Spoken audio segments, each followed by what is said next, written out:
Yo. Welcome into the ChrisBeCappinn Show, man. Today is December the 23rd. We got damn near every team playing in the NBA. So we gonna get right into it, man. I made a couple bets. Got a couple things I'm looking at as well. But I do encourage you guys to go light today, man. No idea how interested these teams are really in to playing basketball, if we're being honest. Quick recap of yesterday, sent out 2 official plays, which was Indiana plus the 2.5. They won the game outright by 30. So that was a winner. And we jumped on Houston at halftime. They were down 6, I think it was, to Toronto. 1-unit play, which was the other winner. So 2-0 day. The short list, if you guys got a chance to catch the show yesterday, went undefeated as well. Shout out to Justin. He gave out Jokic over his rebounds and assists. It took for the game to go to overtime against the Pelicans, but that was a winner. And then I talked about liking Sacramento team total under. It was 119.5. Thought the number was extremely too high. They ended up scoring 95 points yesterday. So also talked about Kelly Olynyk. Went through Kelly Olynyk using Outlier yesterday over his 5.5 points.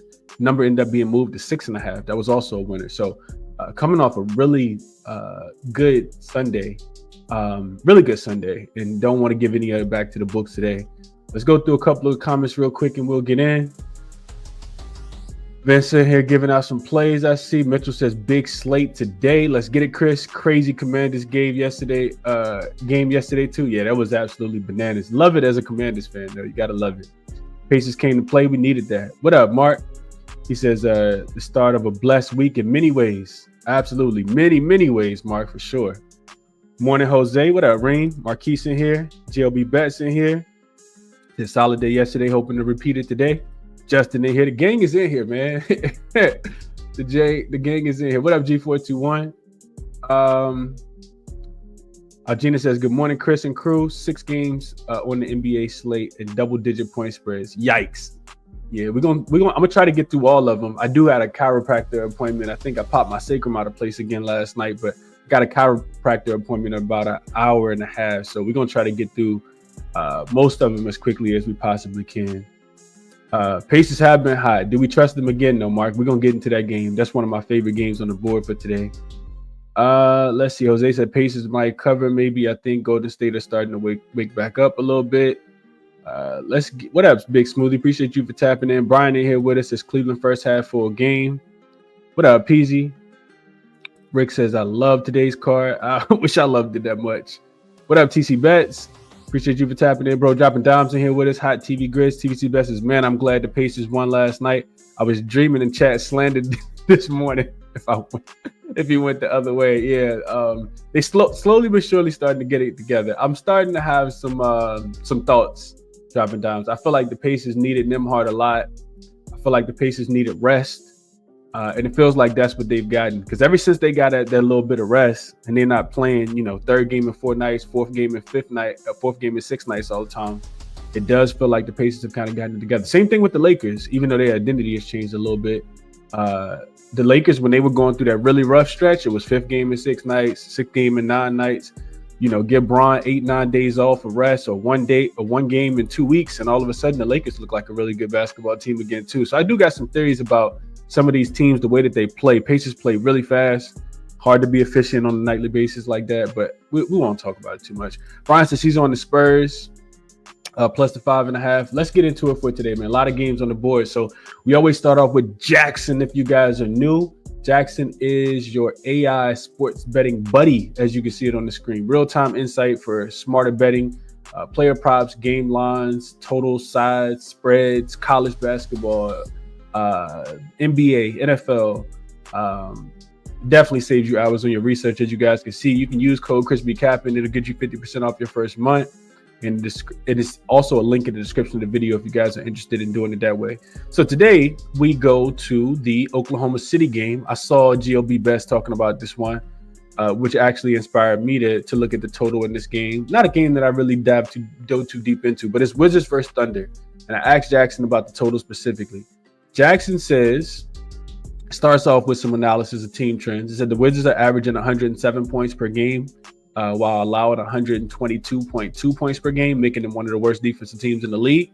The Thunder, on the other hand, are averaging 115 points and are allowing just 103 points, showcasing their strong defense. In their last matchup, the Thunder dominated the Wizards 147-106, easily surpassing the total of 242.5 points. However, the current total is much lower, reflecting the Wizards' offensive struggles and the Thunder's dominant defense. Shai Gilgeous-Alexander is averaging 30.3 points per game, which leads the Thunder offensively. His ability to control the game will be crucial.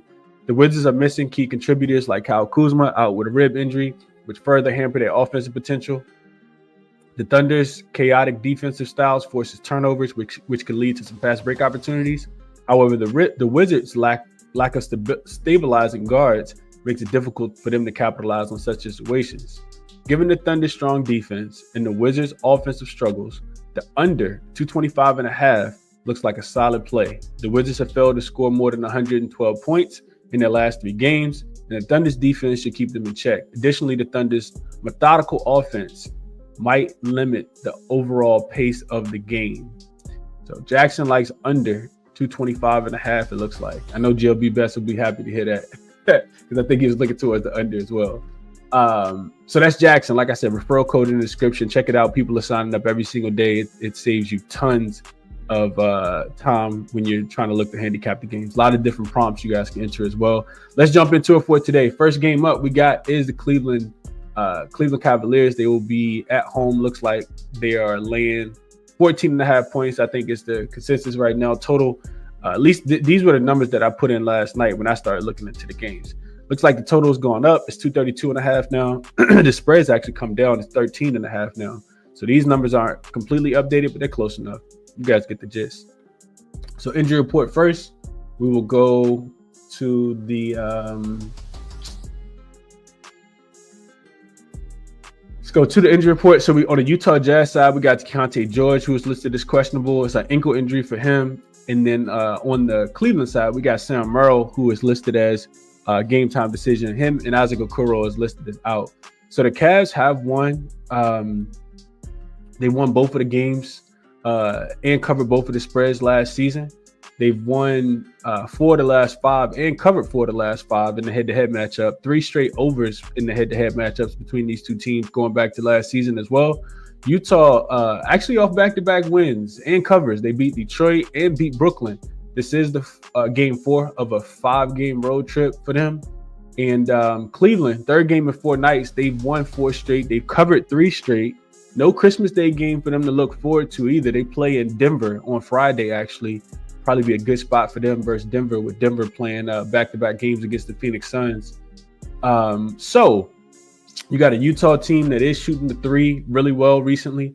7th in frequency, 2nd in accuracy over the last 5 games. This could be problematic for Cleveland because their defense, if they have a downfall at all, has been their ability to give up the 3-point shot on the season. They're 21st in opponent 3-point percentage last 5 games, and they're 22nd overall in opponent 3-point percentage. So if you like, I think that's why the total is moving up from 230.5 to up to 232.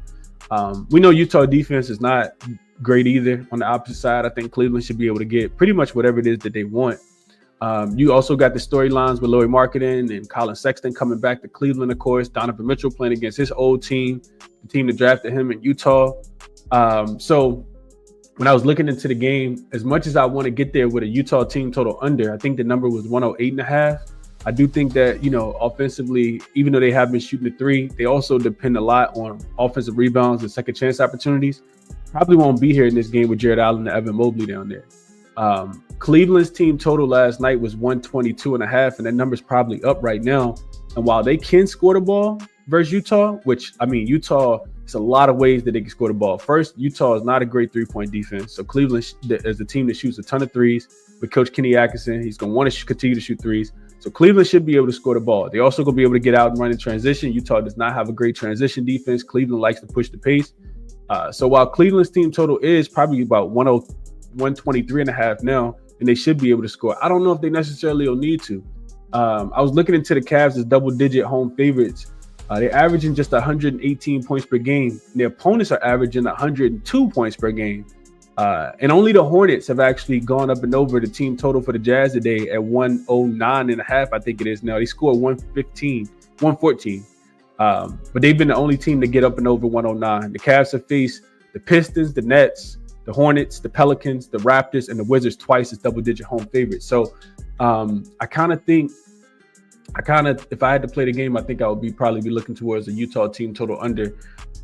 Just thinking that the Cavs don't need to score as many points. But like I said, it's not a strong look for me at all in this one. Utah team total 109.5. Cavs team total up to 122.5 now. And as far as player props in this one, it's a lot of stuff that you can like in this spot specifically. I'm gonna transition over to Outlier and show you guys one of the ways that I was looking at playing this game.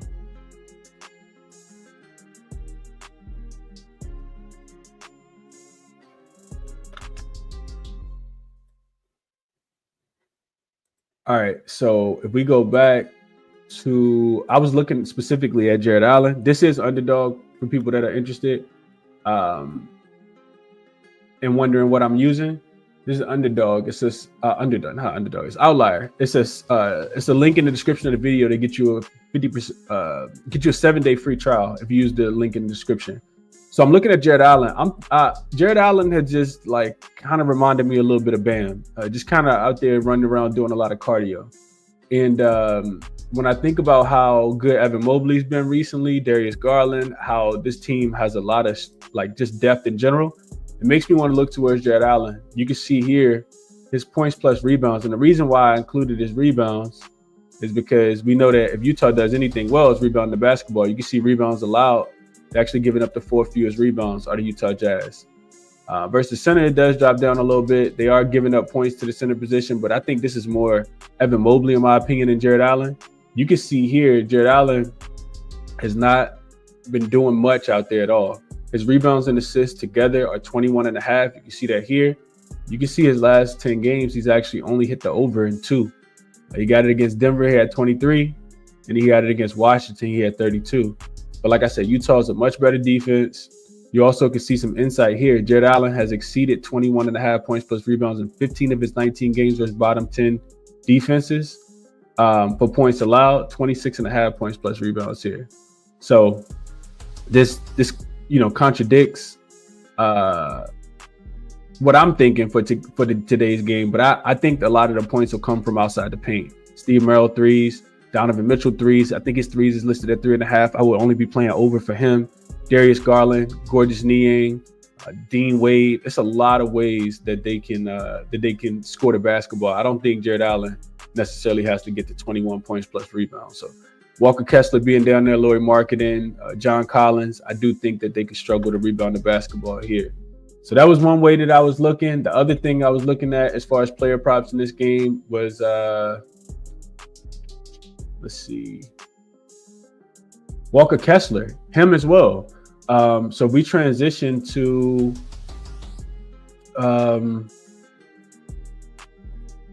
if we transition and look at Walker Kessler in this spot, same game, of course, just the opposite center.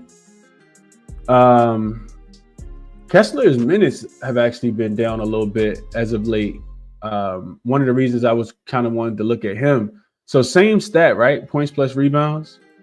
You can see here, Walker Kessler, while he has gone over in 7 of the last 10 games, 3 straight unders. So this, when I see 3 straight unders, the first thing I think about is minutes. I wonder if Will Hardy messing with his minutes. So I click here and I can see supporting data for his minutes. You can see while he's been playing 30 plus minutes in every single one of these 7 games right here, he had 29.7 here. Look at the last 3. 23, did get 35 minutes against Detroit, and then only pretty much 21 minutes. So the minutes are down here for Walker Kessler.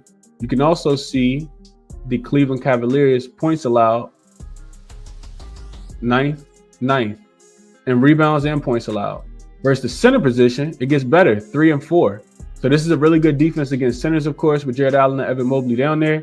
You can see that it's open, 19.5, went down to 18.5, got better back up to 19.5, back down to 18.5, and back up to 19.5. But this is the ways that I'm looking to play the game today. Jared Allen either under his 21.5, 22.5 is out there as well. points plus rebounds, and Walker Kessler under on his points plus rebounds. Just thinking it's going to be a tough matchup, and there's potential for a blowout here as well. So that's the way I'm kind of thinking about this one. Like I said, if you guys are interested in checking out Outlier, use the promo code in the description of the video, and it'll get you 50% off. Let's see what you guys are thinking about this one, and we'll keep it moving to the next game. What up, Brucey? Brian says Poole under his points as well. We'll get to that game. Cavs for the win. Brucey says, what up, Lightbearer? Appreciate you for tapping in as always this morning. Cleveland first half full game has been good to us. Jose says, I didn't even think about that, but I think Cleveland could blow Utah out today. I really, really do. I'm just not sure how much motivation they have in this spot. Cleveland's been extremely consistent though. What up, Charles? He says, what's up, Chris? Money calling day. Let's get it. Dropping down says Jazz first half team total 6-3-1 to the under last 10 games, and the Cavs opponents first half team totals also 6-3-1 to the under. First half under is destiny, right? I know you probably on Moneyball at dropping dimes. I couldn't talk you off at all. Could not talk you off at all. I do think the Jazz are definitely due to regress. I definitely think the Jazz are due to regress. And we got to remember something about the Jazz. This is one thing I didn't mention, and then we'll get over to the next game. The Utah Jazz scored 105 points against Brooklyn the other day. Now, Brooklyn does play a lot slower than Cleveland, but they're not as good defensively as Cleveland is. Outside of the game against Detroit, which is a terrible defensive team, you know, their offense hasn't looked great at all. They got to 126 against Detroit. They got to 105 against Brooklyn and held Brooklyn to 94 points. We know Brooklyn's also in tank mode. But only 107 against the Clippers, 97 against Sacramento, and then one of their last 5 games as well. So, yeah, I kind of feel like I said, I don't want to play the total, but Jazz team total under was the first thing that kind of popped out to me, and it correlates with what Dropping Dimes is saying here. Kendrick says Darius Garland and Dean Wade over their 3-point props. I can see it. George over his 2.5 rebounds. Cleveland first half spread. What up, SK? Cavs been professionals all year handling these big spreads. I might get there. They have been. They absolutely have been. And like I said, when they're a double-digit favorite, they play defense in that spot. And that's the one thing that feels like it kind of gets overlooked. At least the way I look at the Cavs. I don't think about the Cavs as that good of a defensive team, but they actually top 5 defensive team. And in these big spots, their defense typically plays better. Like I said, 5-2 to the under, only allowing 102 points per game when they're a double-digit home favorite. Only one team up and over that total of 109.5, which has been the Charlotte Hornets. Let's see. Haven't been able to catch the live in a minute. Appreciate you for tapping in, Anthony. Lando says, give me a lock to drop 5K. I'm trying to buy my side women gifts. No such thing as a lock, my brother, but I'm glad you tuned in. No such thing as a lock. Next game up. Let's go San Antonio and Philly. I think so. This line was at 5.5 when I saw it open yesterday. Real quick update. Let's see if it's changed any. I want to say it's about the same. The total has come down, which I definitely agree with. We'll get into that in a second. So, yeah, 5.5 is still a consensus. You got a 218.5. Look, 217.5 as far as the total goes. So this is an interesting game. So injury report here. Before we get started, we got Eric Gordon has already been listed as out in this one. We also got Ricky Council listed as game time decision. Joel Embiid is off the injury report. He didn't play, of course, in the second leg of that back-to-back when the Philadelphia 76ers got smoked to the Cleveland Cavaliers the other night. So Philly has dominated this matchup in the head-to-head. They've won 9 of the last 10, including both games last season. Situationally, you got San Antonio coming off back-to-back wins and covers. They beat the Atlanta Hawks and the Portland Trail Blazers. After failing to cover 6 straight games, San Antonio had failed to cover. They do got a look-ahead spot, I guess you could say, on the Christmas. They got a big Christmas Day game coming up in the Garden against the Knicks, and this is the first road game for them after 3 straight home games. On the opposite side, you got the 76ers, third game in 4 nights. They did, like I said, get smoked by the Cleveland Cavaliers, lost that game by 27 points the last time that we saw them play. They failed to cover back-to-back games, and they're just 10-16 against the spread this season as a home favorite. I'm sorry, 10-16 straight up on the season. They also have a big Christmas Day game coming up. They play Boston on Christmas in Boston, so we'll see how that one matches up. This was a game that the first thing I thought about was I don't want to lay points with the Sixers. San Antonio Spurs have not been great on the road as a dog this season. I didn't write the number down, but real quick, the Spurs are 1-6 straight up, 2-5 against the spread on the road as a dog this season. So they haven't been covering these numbers only 28% of the time, but we know 76ers, they don't cover numbers either. They couldn't even cover against Charlotte the other day when Charlotte was playing their G League team. So I don't want to lay points with the Philadelphia 76ers. I do feel like eventually they're going to get right, but the Spurs are actually balling right now as well. The way I chose to play the game is I like under. The total was it was at 220. It went down to 218.5. This morning it popped back up to 219. I'm cool with all of those. I think, just when I was looking into the game with Embiid on the floor, I put this in the Discord this morning. With Embiid on the floor, the 76ers offense is tragic. They just really give him the ball, watch him go one-on-one, try to draw a foul, and they just kind of stand around.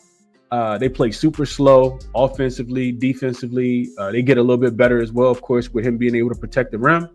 So with Embiid on the floor, Philly scoring 101 points per 100 possessions. They're giving up 103.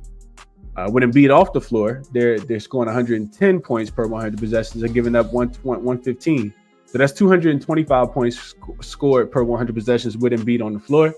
I'm with Embiid off the floor, and then only 204 points scored with Embiid on the floor combined. So I'm expecting the game to be played at a slow pace. Both of these teams are bottom, 5-10 in transition frequency.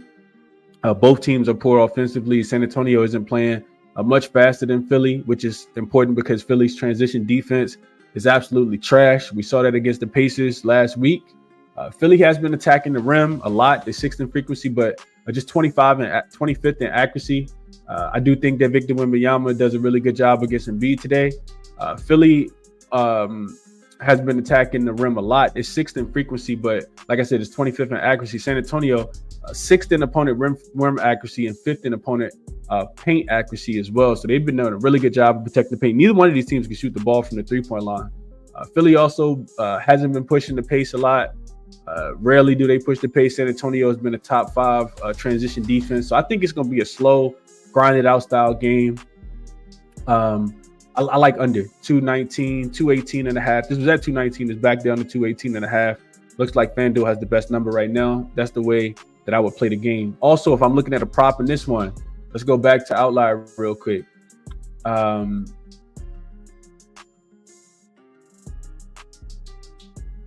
I'm looking at a prop in this one, it's a guy that I actually have not bet a lot this season. But this one just kind of spoke to me a little bit. Victor Wembanyama. I thought about maybe I just should wait till he plays at home versus Embiid, but because this is the first road game after I think I said 3 straight home games. But here's Victor Wembanyama's points, rebounds, and assists. This wasn't even what I was looking at, but you can see that he's cleared his points, rebounds, and assists in 8 of his last 10 games. So he's been killing. 35.5. He had one of these. He landed on the hook against Phoenix as well. You can also see the defensive rankings here. Points allowed, they are 10th. The Philadelphia 76ers are. Rebounds and assists, 16th and 17th. Against the center position, they've been doing much better as well. So maybe not. But this is what I was looking at. I didn't even look at that. I was looking at his 3-point attempts and 3-point makes. I like Victor to hit 3 threes today. Potential ladder spot here for Victor Wembanyama. You can see that the attempts are there. Well, these are his actual threes. So he's up and over in 6 of his last 10 games. As far as the season overall, if we just isolate this to what is that, like last 20, 55% up and over. But if we go back to last 10, I'm just looking at his attempts. So 3-point attempts are here. We know that the minutes are going to be there. I expect him to play big minutes.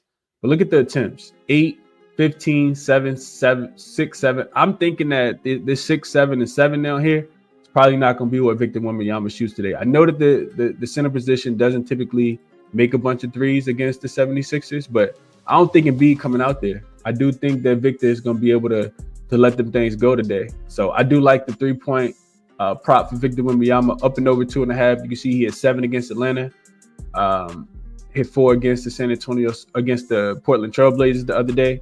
If I had to play a player prop in this one, it would definitely be Victor Wembanyama up and over his 2.5 3-point makes. I think the best number you could get, this says minus 125 here, but I think it might be a little bit better somewhere else.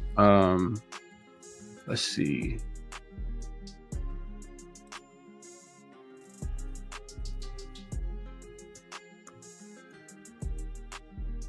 Yeah, no, that's the best number. Minus 125 is available on FanDuel right now. This is juiced everywhere else, but I like the Victor Wembanyama today. I do think that his 3-point prop is, I think it's super solid today. Super solid. Victor Wembanyama up and over his 3-point prop. All right, let's go through a couple of the comments real quick and see what you guys are thinking about this one. Merrill says Embiid over 27.5 points and over 8.5 free throws made. Okay, thinks he gets Victor in foul trouble today. Lon says he likes the 76ers here, Chris. He says Joel will drop 40 on Wemby. Okay. I didn't even look into Joel Embiid.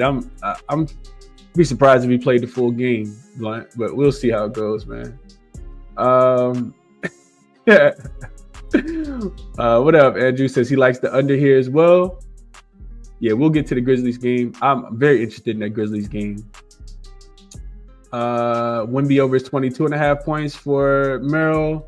Jeremy Sohan over his 9.5 rebounds and assists. Chris Paul over 9 assists. Mark likes the under. I like it. SK says this matchup is over 218 and 12 straight. Last 3 flying. He says last 3 flying over. I like over. Okay. I think the teams have changed a little bit, SK. The Spurs are much better defensively than they've been in how long? It's been forever since the Spurs have been this good. They also got Chris Paul, who's like 120 years old, running point guard. So I like under. Sixers also struggle to score the basketball. Killing says, dang, just tapped in. Gonna start from the beginning. Good morning, fam. Hope everyone had a successful weekend. Let's get back to it. Appreciate you, bro. Drop a Dime says, said it once. I'll say it again. Paul George and Chandler Parsons are the same bag finessing people. Paul George got crazy bread, man. We ain't gonna talk about that. But I do remember this mic drop. Embiid had 70 in the last matchup. That's before he broke his face, his knee, his leg, and everything else. I like it, Big Smoothie. Victor over his 2.5 3-point makes. Dougie Bone likes it as well. What up, Kurt? Appreciate you for tapping in. Brucey says Spurs been balling, making them points. Yeah, that's been at the crib, though, and it was against Portland and against Atlanta, 2 really poor defensive teams, in my opinion. And Atlanta plays a lot faster than the Spurs do. I mean, than the 76ers do. All right, let's keep it moving. Next game up, we got Rockets and Hornets. This line open with the Rockets laying 6.5. And I think the line has come down to 6 now. Yeah, it's down to 6. I see 5.5 on ESPN Bet as well. So we got in the total open 219. It's actually down to 217.5. It looks like almost on actually up. I'm sorry, to 220.5. 220.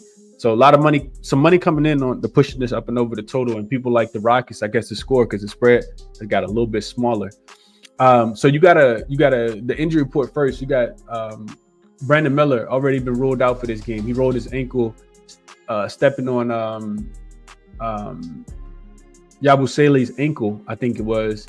Last week, he has not played since then. Trey Mann also continues to be out. Tari Eason missed the game for Houston last night. It's going to be interesting to see if he plays. Houston can submit their injury report late. We got to remember that. Head-to-head wise, Charlotte did beat this Hornets team to start the season. It was the first game of the season. They were getting 8 points as a road dog in Houston. They won the game outright, 110-105. So Houston, albeit on the second leg of a back-to-back, they do got some revenge in this spot. Second leg of a back-to-back with travel out of customs in Canada to get to Charlotte. Not sure how long that flight is, but pretty sure it's a gruesome flight. Getting to Charlotte super late.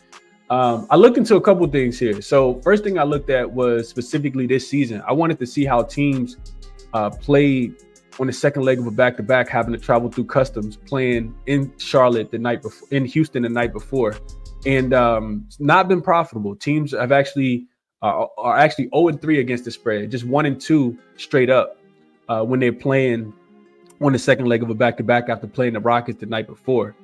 I put this in the Discord last night as well. I don't even think I screenshotted it for my notes, but I put this in the Discord last night. Teams are I went back and looked at the last like 3 years. Teams are, I think it was 3-11. I think is what I put in the Discord last night. 3-11 against the spread, after playing against the Rockets on the second leg after playing against the Toronto Raptors on the second leg of a back-to-back. 3-11 against the number. Last 14 times it's happened. Suggest Charlotte plus 6.5, and it is on the move down.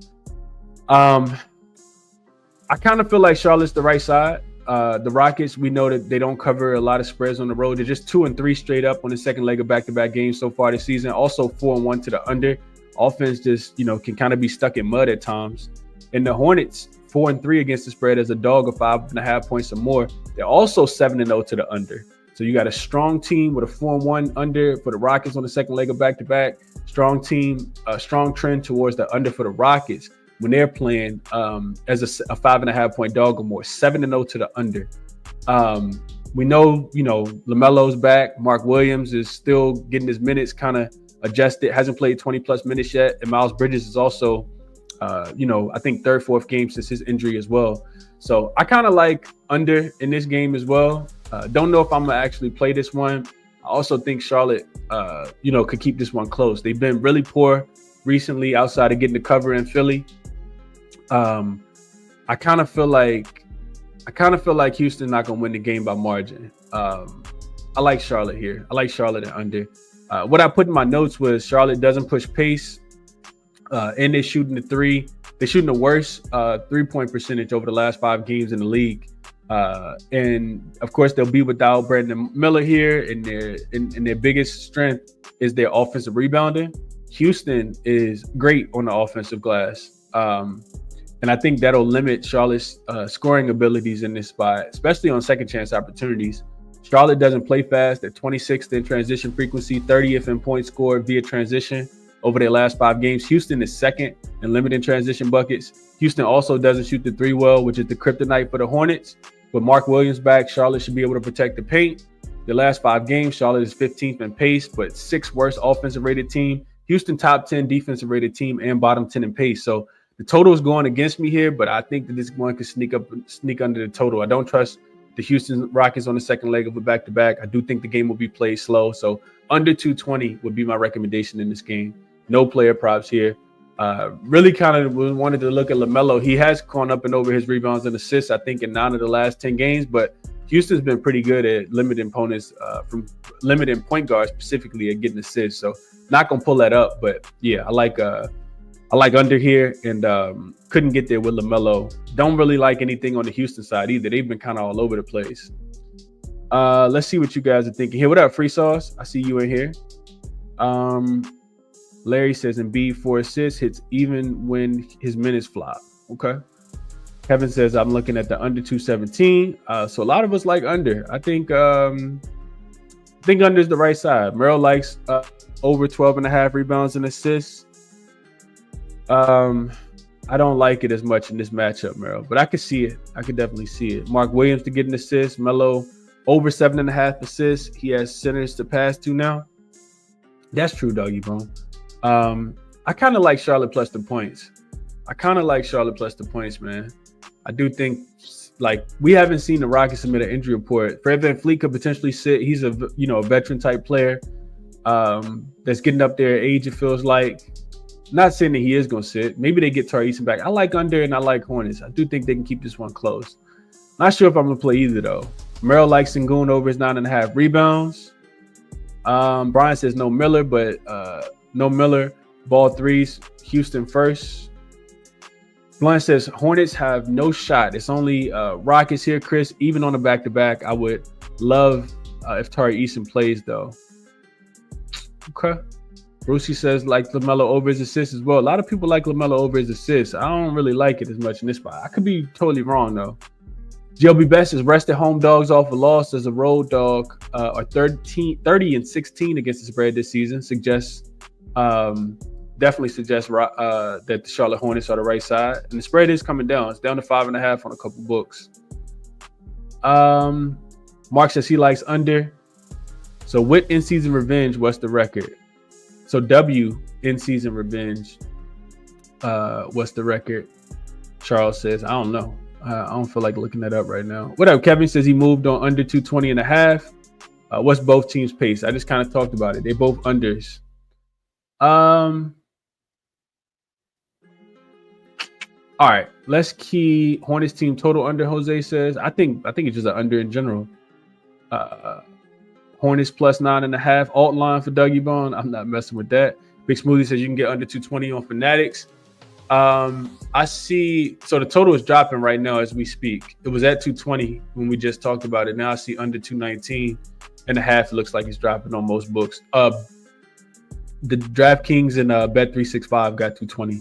No juice. So that's the best number there.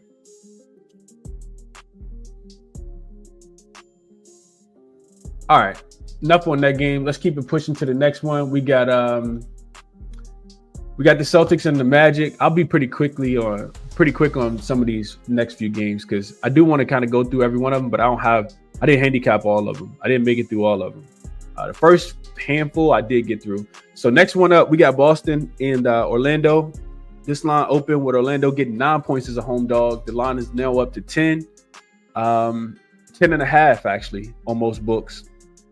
And totals coming down. It was at 216, down to 214.5. So injury report here, Sam Hauser listed as questionable, Jalen Suggs listed as questionable. And on the opposite side for Orlando, with the Orlando update, they got hit pretty hard. Franz Wagner is now out. I think it's ACL, MCL. He's done for the season. So that's terrible, man. This team cannot catch a break. You got Gogo Batadze out there with Wendell Carter Jr. and De Silva, KCP, and hobbled Jalen Suggs. I'm not sure how they keep this game close. I know that they've been really, really good at the crib. Boston should be able to do whatever it is that they want. In my notes, I wrote down Boston -9 or nothing. Potential look towards Derek White up and over his threes. I'll show you guys that in a second. But I know Boston hasn't been covering. They're just 3-7 against the spread in their last 10 games. They did get a nice bounce back win after losing to Chicago the other day. In the first little mini series, they did beat Chicago by 25 after losing by 11. They do got the Philadelphia 76ers back in Boston on Christmas Day. I'm not sure if they look forward to that game or not. Orlando, 4th straight home game. That's something that benefits them here if you like them. They did beat Miami by 7 as a 2-point favorite in their last game, but they exerted so much energy. I don't know if people were paying attention. Orlando was actually down by 22 points entering the fourth quarter. So there's no way that this team is going to ever give up and quit. That's just not in their DNA. Like Jamal Mosley got them coached up for sure. They ended up outscoring the Magic, the Miami Heat, who also Miami is just, boy, Miami is terrible. But they ended up outscoring Miami 37-8 in the fourth quarter. Miami Heat scored 8 points in the fourth quarter. I can't ever play that team anymore. So I say all that to say that, with the energy that they use, I do think Boston is the right side. Orlando's strength has been their ability to turn their opponent over. They're sixth in the last 5 games in opponent turnover rate. They're actually number 2 on the full season in forcing turnovers. Probably won't happen today. Boston actually protects the ball better than any other team in the league over the last 5 games and for the full season. Drew Holiday, Derek White, Jason Tatum, Jaylen Brown. They got a bunch. Peyton Pritchard. They just don't turn the ball over. Boston is going to jack up a bunch of threes. We know that. They're number 1 in 3-point frequency. Orlando's defense has been really poor recently from the 3-point line. So I do think Boston should be able to get whatever it is that they want. This isn't just the Franz, the Mo Wagner injury. This is, an elite Boston team who really hasn't been covering the number. Like I said, 3-7 against the spread last 10 games, but this lines up really, really well for Boston. They actually have been a decent rebounding team as well. And as long as they don't, in my opinion, as long as Boston doesn't, struggle with rebounding the basketball. Some of their losses have been, they just get dominated on the boards. I do think that the Boston Celtics are the right side in this game. The Celtics trend-wise are 8-4 to the under as road favorites this season, including 3 of their last 4. So, yeah, Derek White threes. I'll pull that up real quick. But like I said, this is not a great three-point shooting team, three-point defense on the Orlando Magic side. So, real quick, looking at Derek White threes. I didn't play this, but that would be my recommendation for this game. I might potentially get there. We'll see what happens. Derek White threes.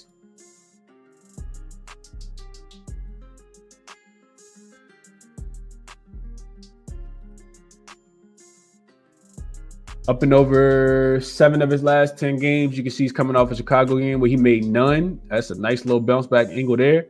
But yeah, he's hit 3 or more in 7 of his last 10 games. I mentioned Orlando's defense from the 3-point line has not been great.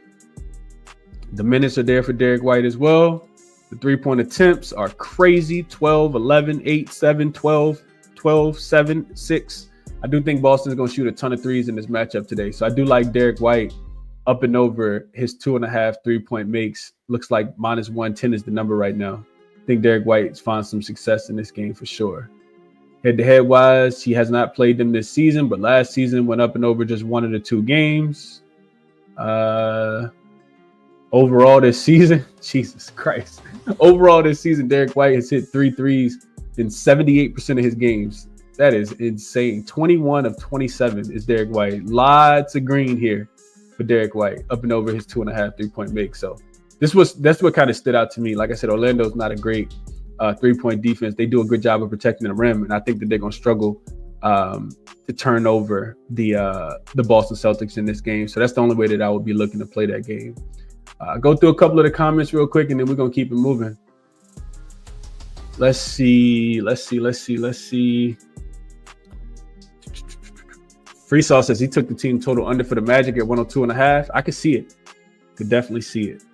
Jose says, after your cap, I'll follow the full game under. Not sure which game you're talking about. I think you're talking about the last one. I do like the under, though. Haven't played it. Think Boston stops playing with their food after that Chicago loss, Freesaw says. I can see it. Jose says, Magic plus the 10 all day here. You may be able to get 11. This number is, I don't think money's going to come in on Orlando here. Not in my opinion. She says Celtics first half. Brian says no Wagner. Celtics first quarter of first half. Team total over first half. Okay. KP up and over 16.5 points for Merrill. Derek White over 13.5 points. JB assists. Unwritten rule likes Boston minus the 10. Magic team total under. Tatum rebounds. Orlando is going to be one pissed off team next season. They absolutely are. Dropping downs. And I think just from following the team, I feel like Paolo Banchero is he's going to be back soon. Like, I expect him to play, if not the rest of this week when the new year starts. I think Paolo will be back for sure. Frank says Tatum over his assists. I can see that. Tatum's coming off of 40. He had a triple-double in his last game. 45 points, like 16 rebounds and 10 assists. Tatum had a hell of a game in that last game. And I think he hit 9 threes as well.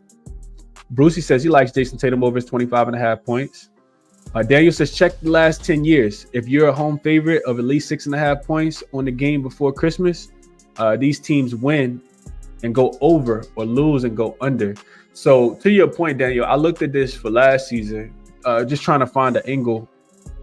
I looked at teams that are playing today that also next game is on Christmas to think about, try to figure out if it was a look ahead spot. And those teams smoked the other teams last season. Teams that were playing on today, where their next game was on Christmas, I think they were 8-2 straight up, 7-3 against the spread last season. So that wasn't an angle. I was trying to get to some dogs today. That was not an angle that I wanted to see at all. Freestyle says he like Gogo Batadze rebounds, but I don't know who gets the Porzingis assignment. Yeah, Porzingis is gonna stretch the floor for sure, but it'll probably be Batadze, in my opinion. Wendell Carter Jr. Honestly, they just don't match up well. They might have to play a little bit smaller, in my opinion, because Wendell Carter Jr. can't guard Jason Tatum. Gogo Batadze definitely can't guard Jason Tatum. Brian says Gogo rebounds and been cashing. Gotham City says Tristan Da Silva 10 plus points. He's going to play 30 plus minutes. I was actually looking at Tristan Da Silva earlier. Not sure if he'll get 10 points, but if you like it, I love it. I do think the minutes will be there for him for sure. All right, next game up, game that I did not look too deeply into, but we'll look at it together. We got the Brooklyn Nets and the Miami Heat. What I wrote down in my notes, we'll start with the injury report. We got Dorian Finney-Smith listed as questionable. Jimmy Butler also listed as questionable after missing the last game. I said Dorian Finney-Smith, questionable. Jimmy Butler, questionable. Josh Richardson out. Kevin Love, probable for this game. So no, and Bogdanovich remains out. Trent Watford remains out. Zaire Williams is out. Cam Thomas is out.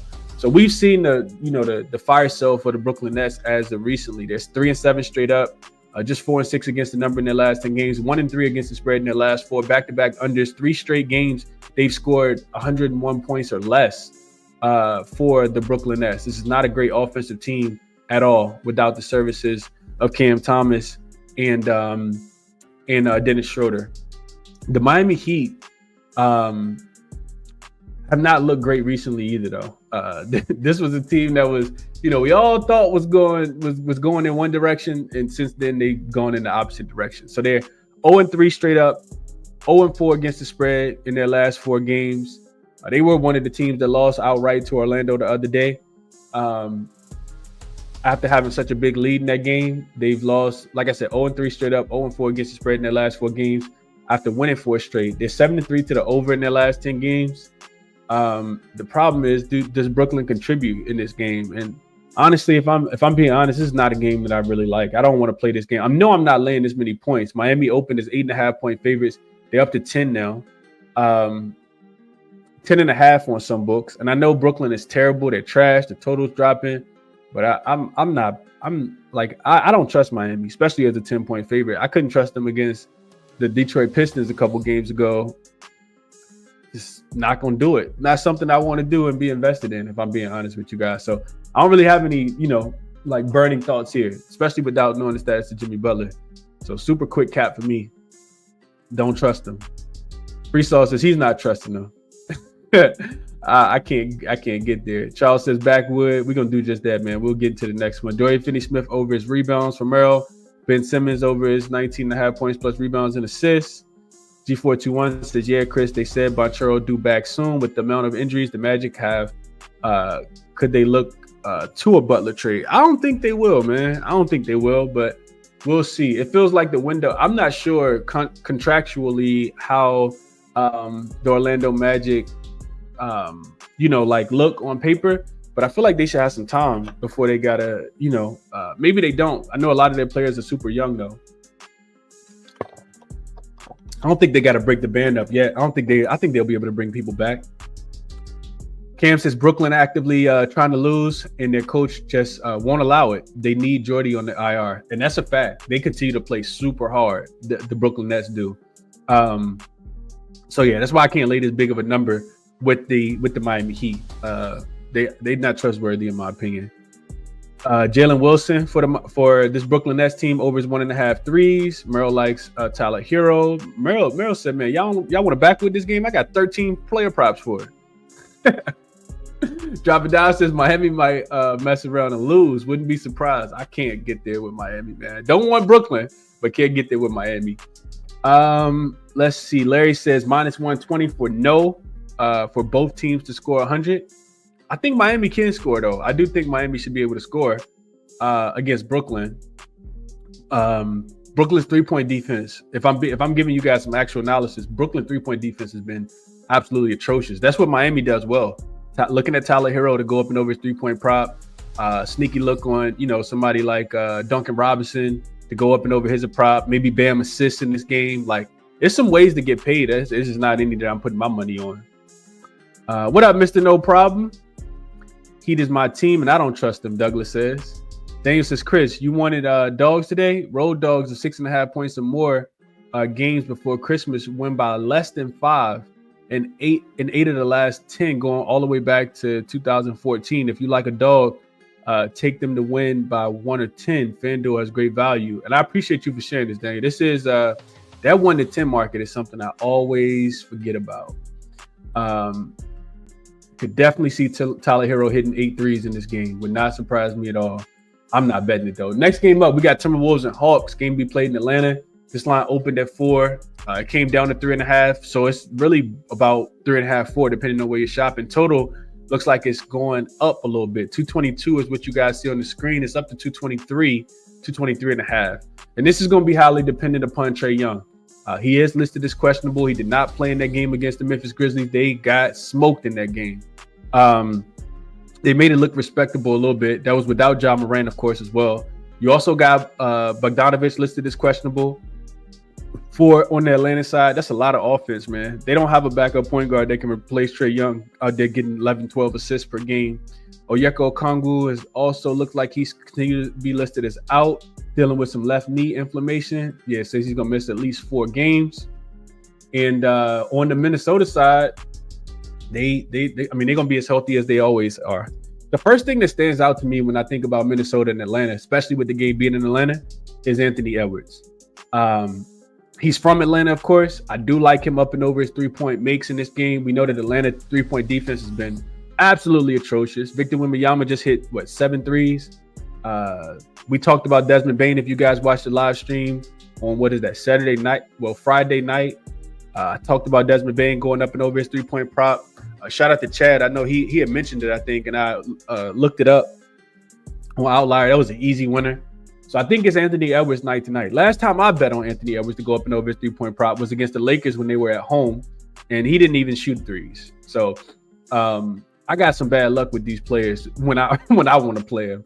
Cade Cunningham can't get over his 9.5 assists against Utah the other day at home, but he goes into Phoenix and he finishes with 13 assists. So that's the type of stuff that happens to me. But I mean, the matchup is there for Anthony Edwards. Over his 3.5 threes, minus 130 on ESPN Bet. Like I said, back home in Atlanta, Atlanta's 3-point defense, some of the worst in the league. Anthony Edwards cashes at a higher percentage on the road than he actually does at home. And I'll pull this up real quick just to show you guys the home versus road splits for Mr. Anthony Edwards. And then this is not a game that I really dug too deeply into as far as side. Don't really like it as much, if I'm being honest. I do think let's see. Let me look up Anthony Edwards for you guys first, so you can see what I see when I look at Anthony Edwards 3-point prop. All right, so this is Anthony Edwards 3-point props for the full season. You can see that he's cashing 70% of his games, which is great at 3.5. Like I said, there's a little bit of juice. It was minus 135 earlier, and then you can see here. Look at this. Love to see that green. 30th in threes allowed. So no team is allowing more threes than Atlanta Hawks right now. Against the shooting guard position, also bottom 5. And then for Anthony Edwards, I said you see the 70% on the full season. If you look at Anthony Edwards specifically in road games, 77%. This is what you like to see right here if you're betting on player props. 70%, 10 of his 13 games, he's gone up and over the 3.5 mark on the road specifically. And I mentioned he's from Atlanta. Last 10 games on the road, up and over in 8 of the last 10. He had a 0 in here against Portland, but the only other game he hit 3 against San Antonio. And I think they did blow him out. They won that game by 14 points. I think he didn't play the fourth quarter. So yeah, I like Anthony Edwards up and over his 3-point prop. Don't really want to look too deeply into the game, if I'm being honest, not knowing the status of Trae Young. If Trae Young does not play, I do kind of feel like Minnesota needs a bounce back win in the worst way.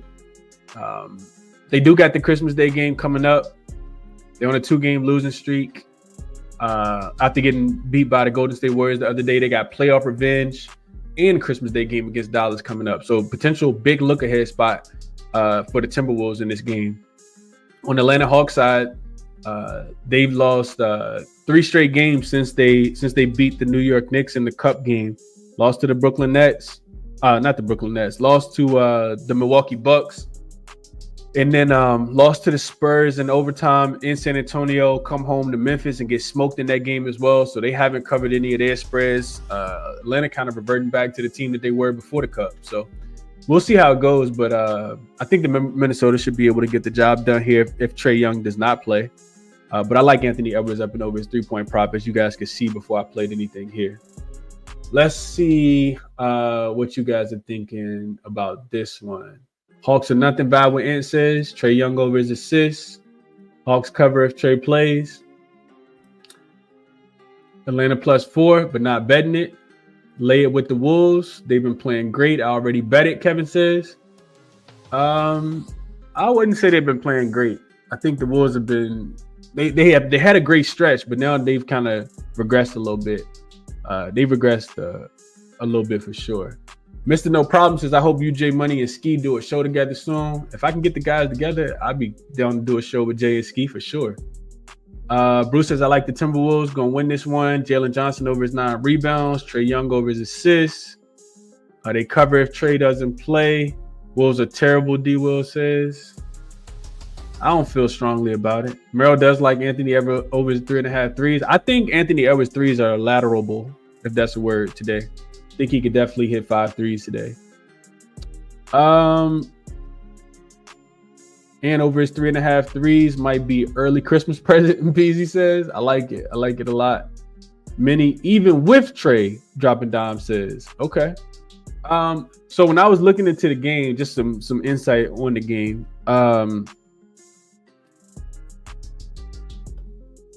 Let me just bring it back up real quick because I want to make sure I capped this game like pretty late last night. All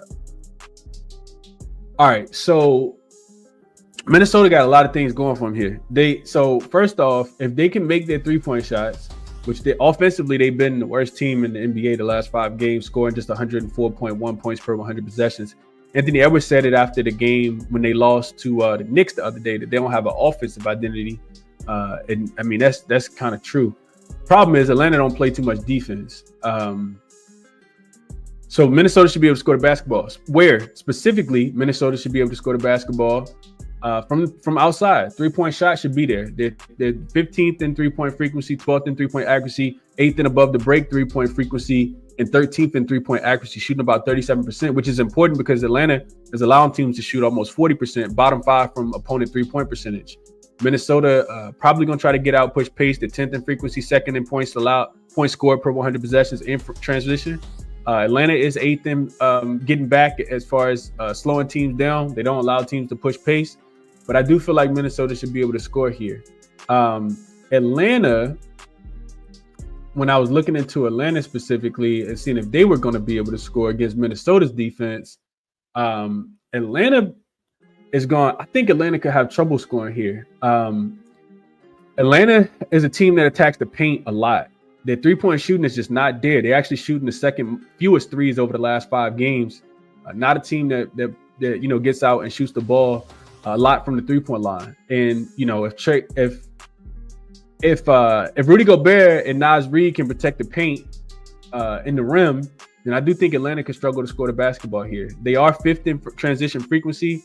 Minnesota's defense is taking a huge step back as far as getting back in transition. They're actually bottom 5 in opponent points per 100 possessions in transition. So that's what kind of kept me off the total as well. But I appreciate you dropping down for making me look back into this specifically. So no play on the side of the total for me. Justin says he might get there with Anthony Edwards just over his points in general. That makes a lot of sense. And is back home. I do like Anthony Edwards at the crib for sure. SK says did all that talking, came out and played like trash against Golden State. He'll get up for this one though. Jamrocks likes Capella over his rebounds, and SK says Naz Reid up and over his 1.5 threes. That makes a ton of sense to me. Julius Randle over his 10.5 rebounds and assists. A lot of people like a lot of different things here. All right, let's keep it moving. Next game up, we got the Raptors and the Knicks. Game will be played in the Garden. Didn't really look too deeply into this game at all. The spread came out a little late. It opened at 14. I do know that. Or was it 14.5? I got 14 in my notes. Down to 13. Well, it's about 14. Total has dropped a little bit from 227 to 226. The reason why I didn't cap this one because I have no idea what's going to happen with RJ. He's been ruled out like right before the game, about 30 minutes before the game, the last 2 games for the Raptors, and with an illness, and maybe it happens again.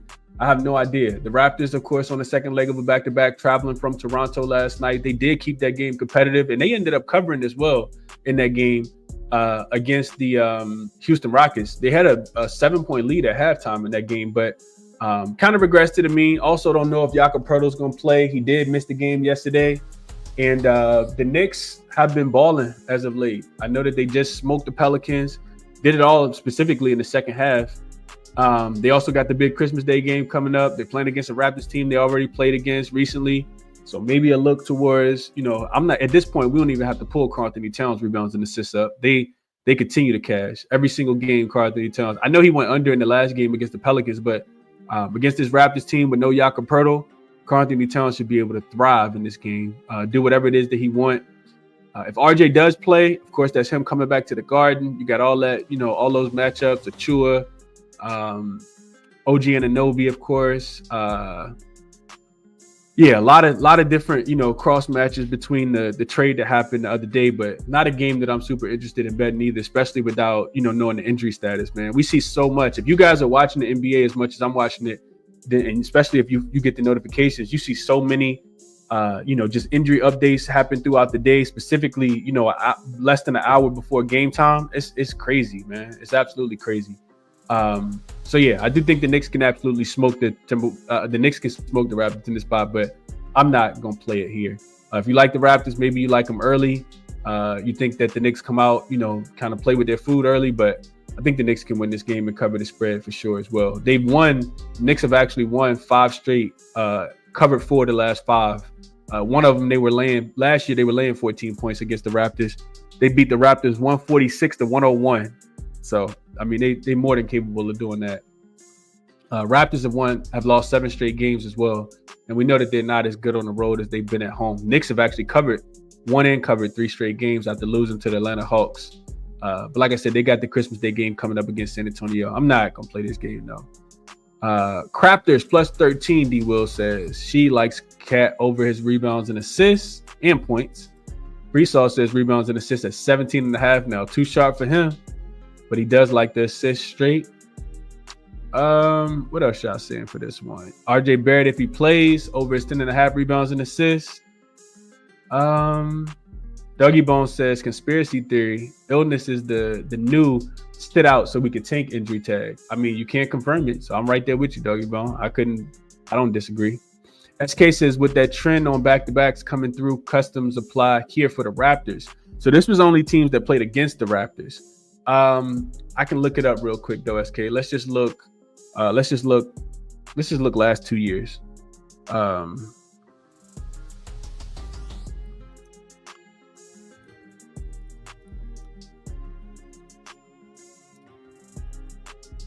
So the Raptors on the second leg of a back-to-back, after playing at home and then being on the road in the next game since last season, 1-9 straight up. Well, since 2 years ago, 1-9 straight up, 6-3-1 against the spread. So they do cover.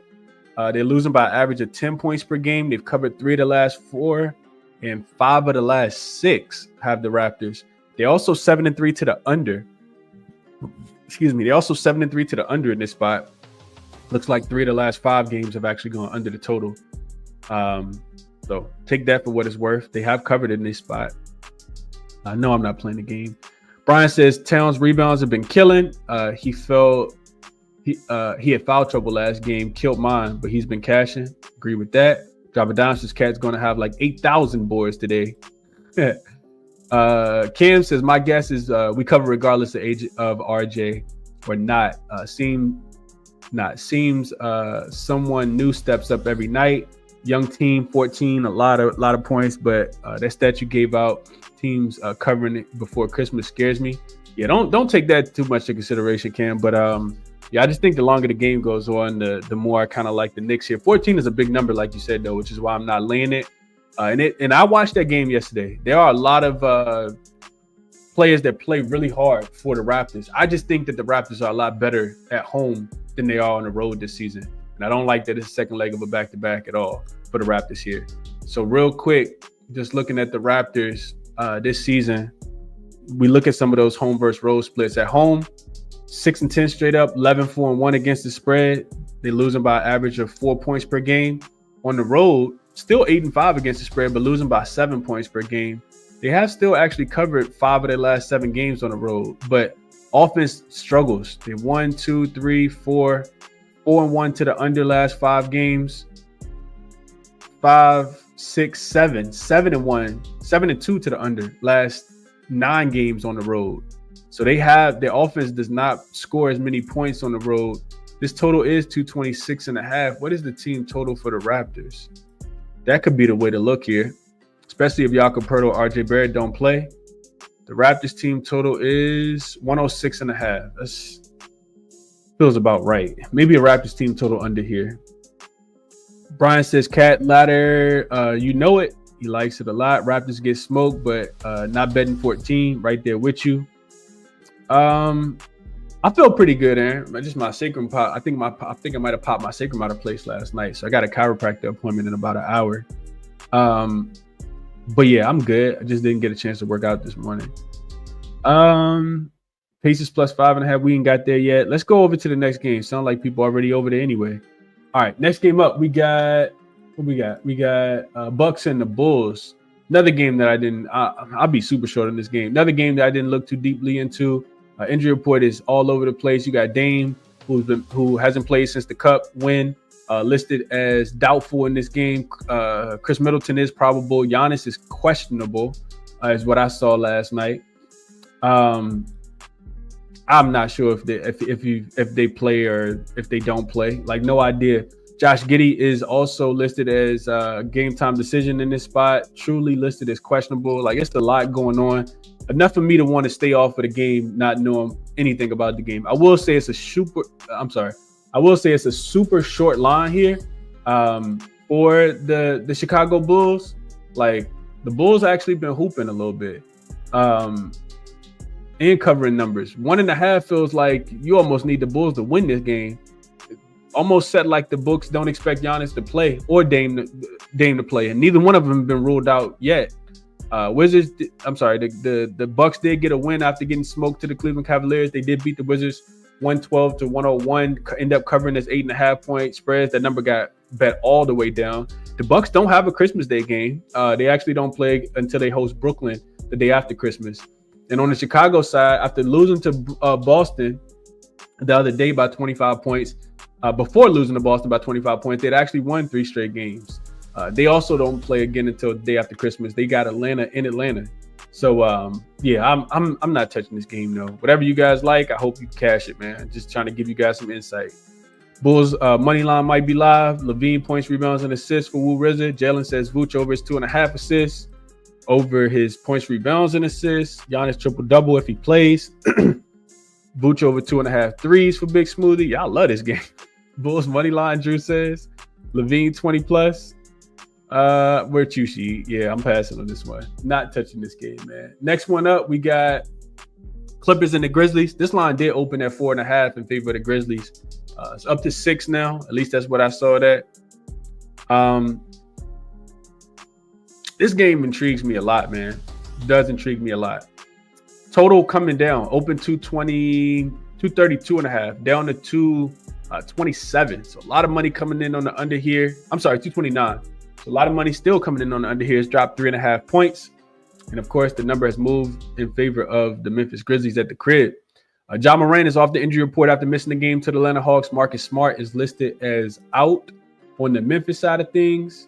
Still no Gigi Jackson, no Vince Williams, and Jay Huffis continue to be out as well.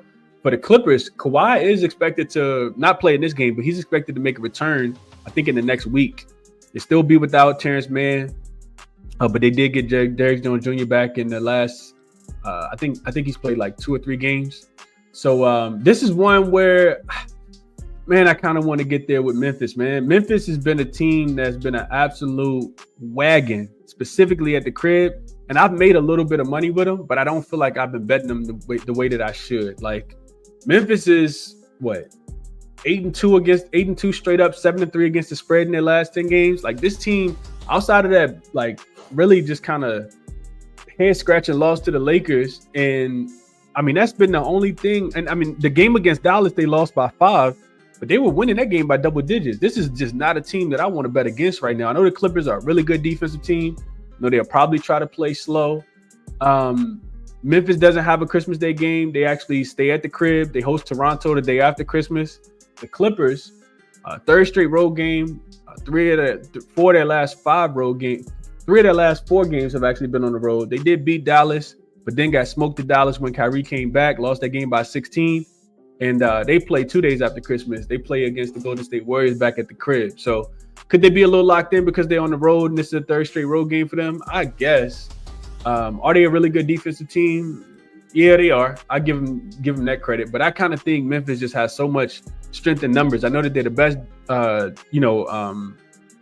bench team as far as bench scoring. You get Ja back now, and Scottie Pippen Jr. can go back to the bench to help facilitate that second unit. Like I kind of think that they have enough here to win this game. And the other thing I was looking at is when Memphis wins, they cover. When they don't cover, they end up just losing the game outright. So even though this spread has moved to 6, kind of still want to take the Grizzlies, if I'm being honest with you guys. I have not did it yet. In their home wins this season, the Grizzlies have won. Let's see how many games they've won at home.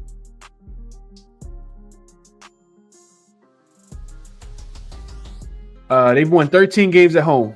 In the 13 games that they won at home, they've covered 12 spreads. The only game that they did not cover was against the Pacers, and they failed to cover by 1 point.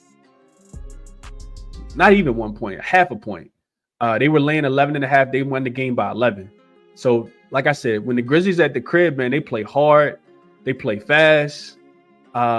They played, let's see, as far as total wise, they played some really good defensive teams. They had the Grizzlies. They had the Magic. They won that game by 13. The Sixers, they won that game by 6, getting 4.5 points.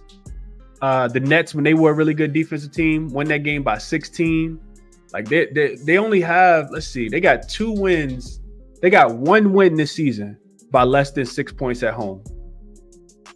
They beat the Kings by 5. They beat the Sixers by 6.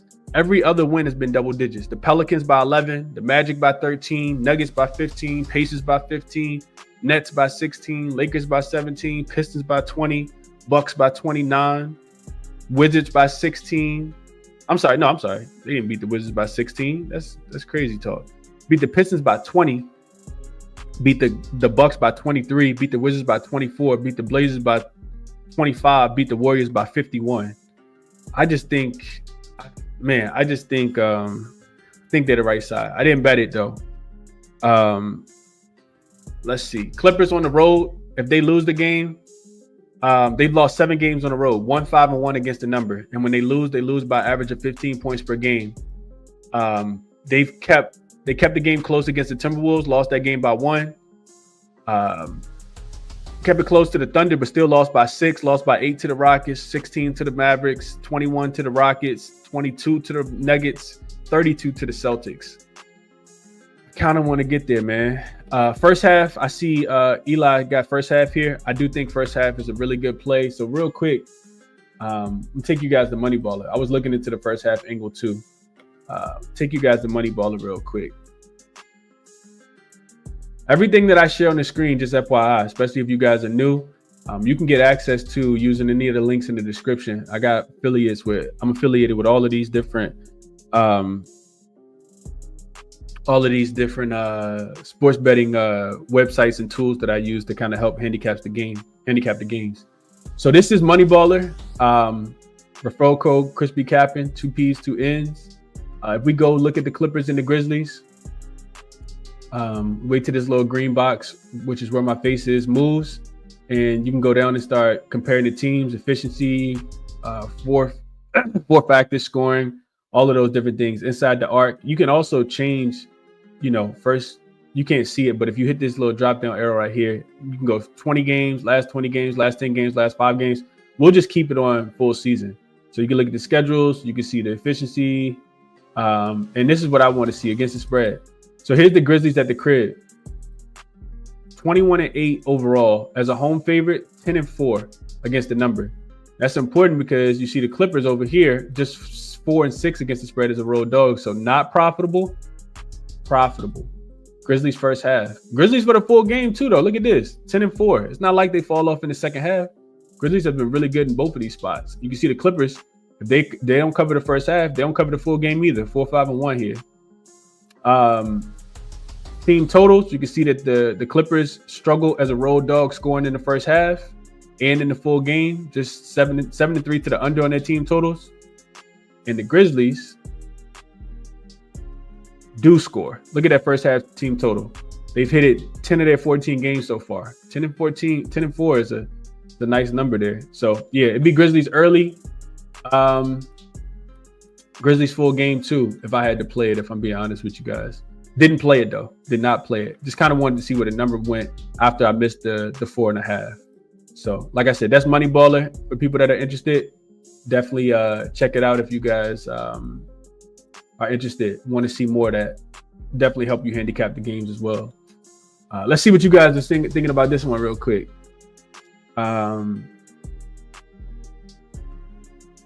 Bane listed as questionable? I didn't even see that, Jamrock. When that happened? This morning? Woke up not feeling under the weather? Yep, 21 minutes ago. Appreciate you, Jamrock. John Collins hip now listed as questionable. Boy, I'm glad I didn't play Walker Kessler under. You got to wait, man. You really got to wait. You have to wait. Appreciate you for shouting this out. I didn't even go to Money Baller since I started the show. I won't expecting reports to be out this early. Desmond Bane dealing with an illness. The line comes down. I still think they got enough strength by numbers to be able to get this done, though. Like, I'm still only looking towards them. Maybe the line comes down a little bit. We'll see how it goes. We will see how it goes. All right. Appreciate you, Jan Rock, for shouting that out. JB Best says, I like the over here. I'm not really interested in too much in the total. Memphis, as good as they've been offensively, Memphis has been solid defensively too. It feels like because their offense has been so good, a lot of people have been kind of sleeping on their defense. Memphis actually the best defensive team over the last 5 games, allowing 99.2 points per 100 possessions. 4th in opponent effective field goal percentage, forcing the most turnovers. Number 1 in opponent turnover rate. 20 turnovers per game is what the Memphis Grizzlies are forcing, which is problematic because, let's see, the Clippers offensively, they don't turn the ball over. They're actually 9th in turnover rate. It's crazy how good Memphis is. It's crazy I haven't been betting Memphis. Like, they just keep cashing, and I don't never bet them. I never bet Memphis. I feel like I done placed like 3 bets with Memphis this year. Jamrock says Grizzlies first quarter team total at home is an auto play. They typically go up and over. Most of the time it's like 27 and 29 and a half. They average like 30. Tyrese Maxey now listed probable with an illness as well. These teams they don't want to play, man.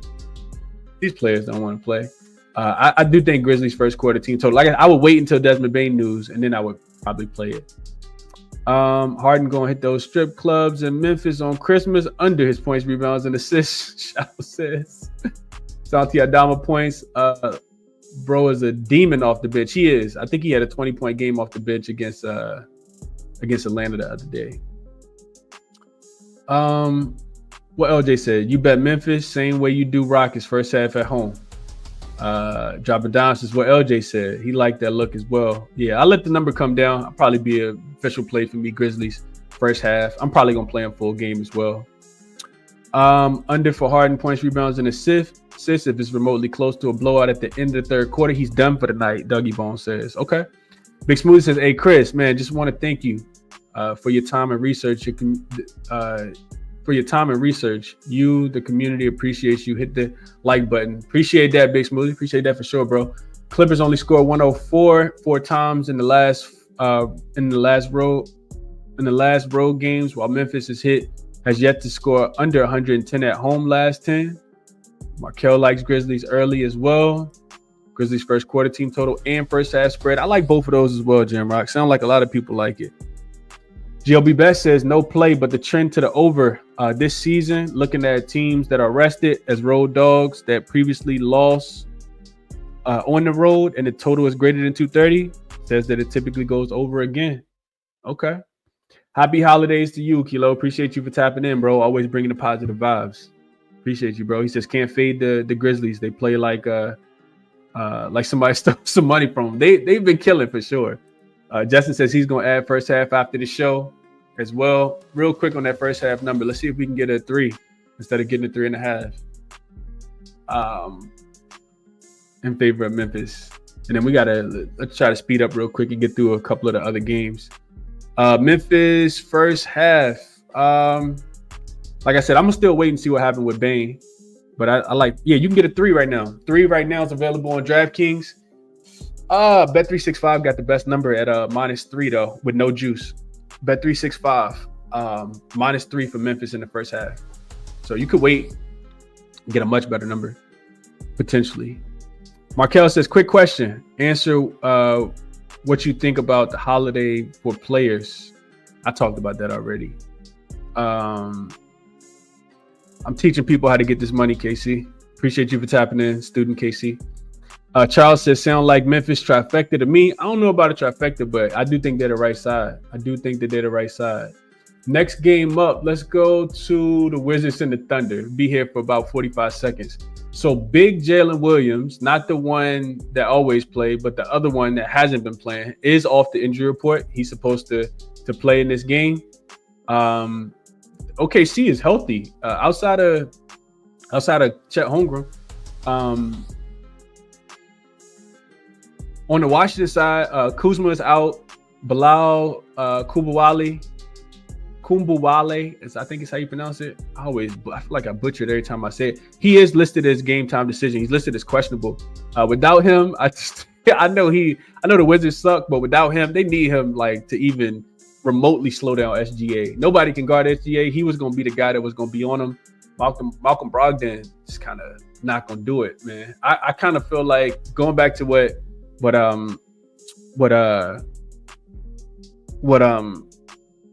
jaXon was saying about this game. I kind of feel like OKC can cover this spread, man. It's 18, one of the biggest spreads we've seen all season.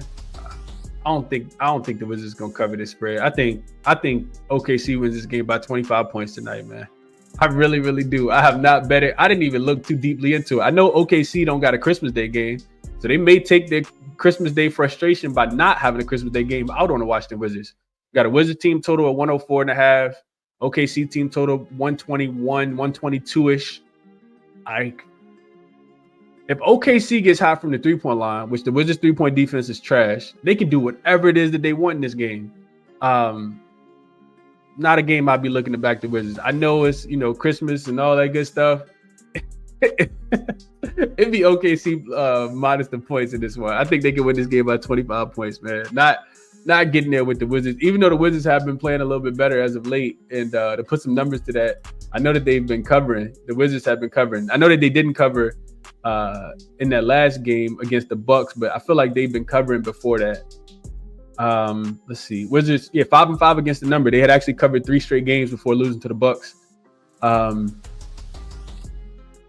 They play again back in second straight road game for them. They play against Charlotte day after Christmas.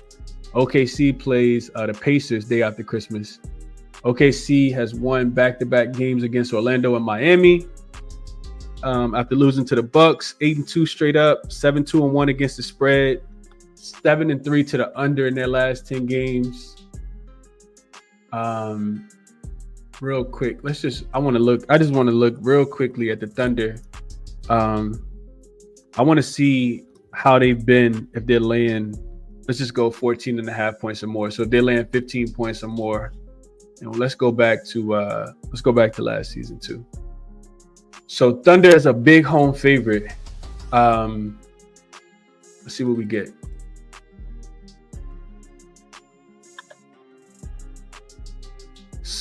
8-0 straight up, 7-1 against the spread, laying 14.5 points or more. They've covered 4 straight in this spot.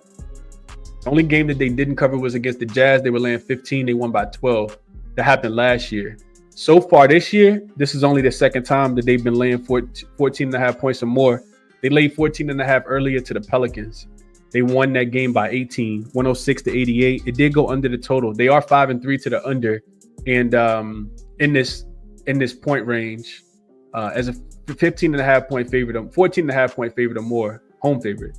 And it looks like 5 5 of their last 6 have gone under the total. They're giving up an average of 97 points per game in this spot. So it says Wizards team total under, which we know has been profitable. And I think Jordan Poole probably gets the torture chamber today as well. Think they probably locked Jordan Poole up today. Let's look at the Wizards real quick.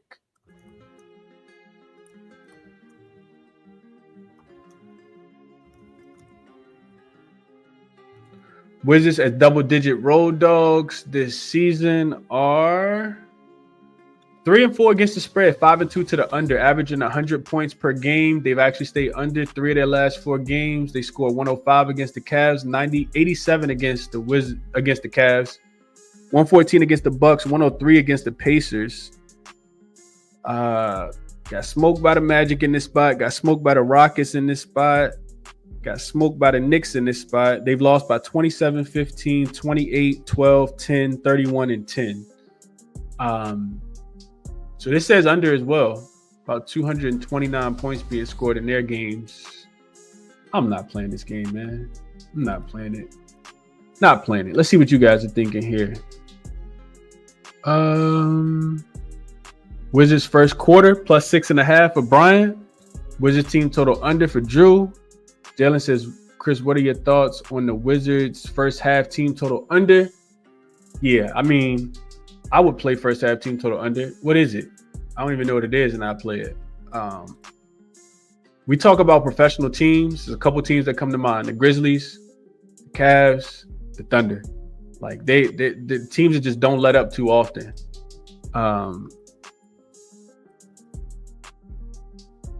Teams that just don't let up too often. The Wizards first half team total is 52.5. We go back and look at looks like the Wizards are averaging right at 52 points in the first half as a double-digit road dog this season. The Thunder, since last season, as a home favorite of 14.5 points or more, are allowing just 46 points in the first half. Their defense is crazy. 46 points per game in the first half, going back to last season as a 14.5 point favorite or more. This season, first half, they gave up 50 points right on the nose against the Pelicans as a 14.5 point favorite. So there you go. Some numbers to back that up, Jalen. I do like the team total under. I would probably play that too, but I'm not putting that in. Not putting that in, man. OKC ATS versus the East is cash money. Check the numbers, LJ says that they beat up on the Eastern Conference. I did see that too.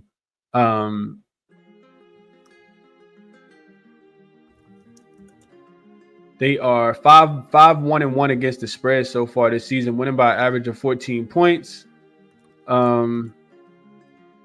At home, 2-1 straight up. 2-1 against the spread, winning by an average of just 8 points, though. They beat the Hawks by 24, beat the Magic by 16, lost to the Bucks, but I guess that wasn't a home game. So it's listed as a home game, though. But yeah, outside of that game against the Bucks, they've been beating up on teams for sure in the East.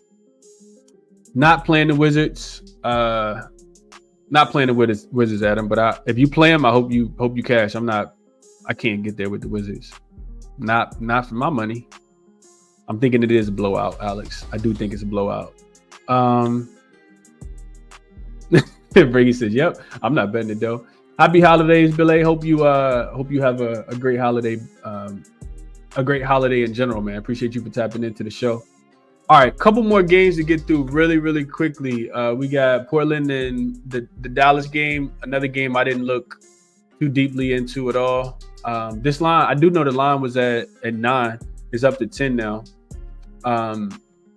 Luka listed as questionable after not playing the last 2 games. That was enough to they play 2 different ways in my opinion. When Luka's on the floor, they play slower. When Luka's off the floor, they play faster. Portland also coming off a win as a home dog of 8 points against Denver. They probably don't play as well in the spot. I do think that just looking at the head-to-head matchup, Dallas has absolutely did whatever they wanted to do to I just noticed off the top of my head. They've done whatever they wanted to do to Portland. Last 10 games, they've won 5 straight. They've covered all 5. They've laid 10 points, 11 points, 4.5 points on the road, 5 points on the road.